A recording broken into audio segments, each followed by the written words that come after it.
Positioning is an important part of wedding photography. You might lose a shot that his client is expecting from you. So here are some key moments that you should take note of as a wedding photographer. The first up is nikah or solemnization. I'll split it into 3 different categories. The first one, I'll name it Masjid Time Subuh.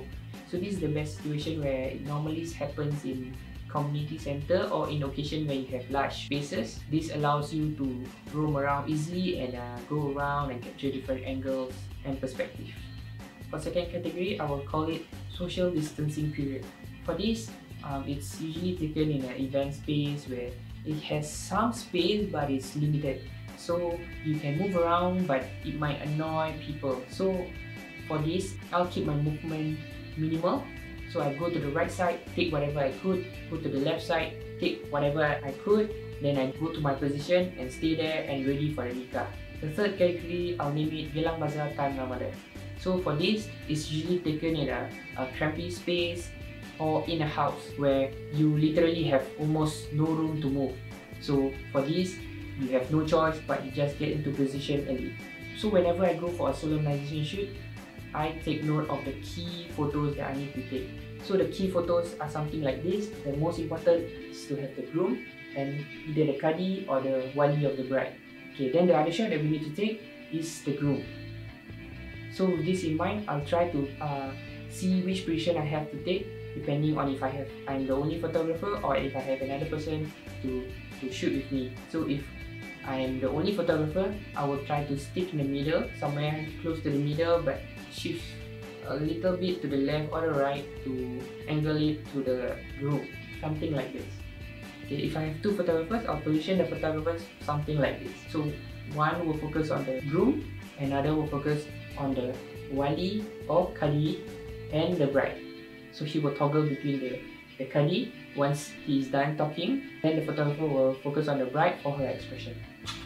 So if you're able to move around, you should capture things like the people who attend the wedding, a wide shot of them, especially the bride and her mom.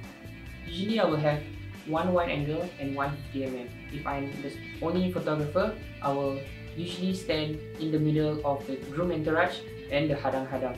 So this will allow me to capture both of them when they interact with each other.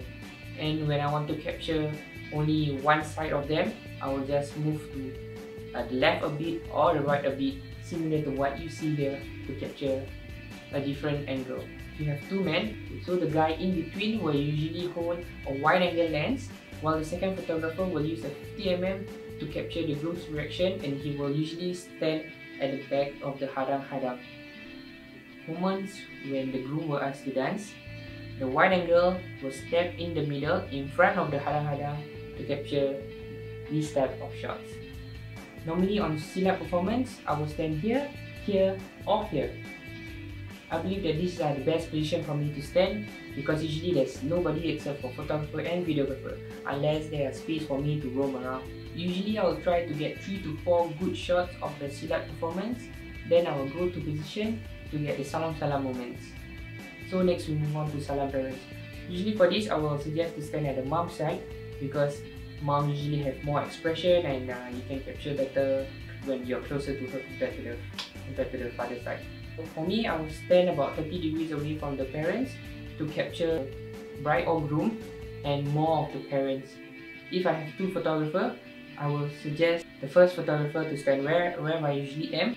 So I will suggest the second photographer to stand 90 degrees from the parents so he will be able to capture the facial expression of the bride or groom and the parent face together in this manner. And on a personal level, I realized that when I took portrait shots of this moment, I realized it gives a more intimate feelings compared to the landscape shots. Next is the walk-in. Usually I'll let the gimbal guy to go first, followed by the 50mm guys. Then I'll stand into position to capture the shots like this and this. So that's it for my wedding technical positioning. Let me know what you guys think. Let me know if I missed anything or something that I can learn from. Okay dah, itu je. Bye.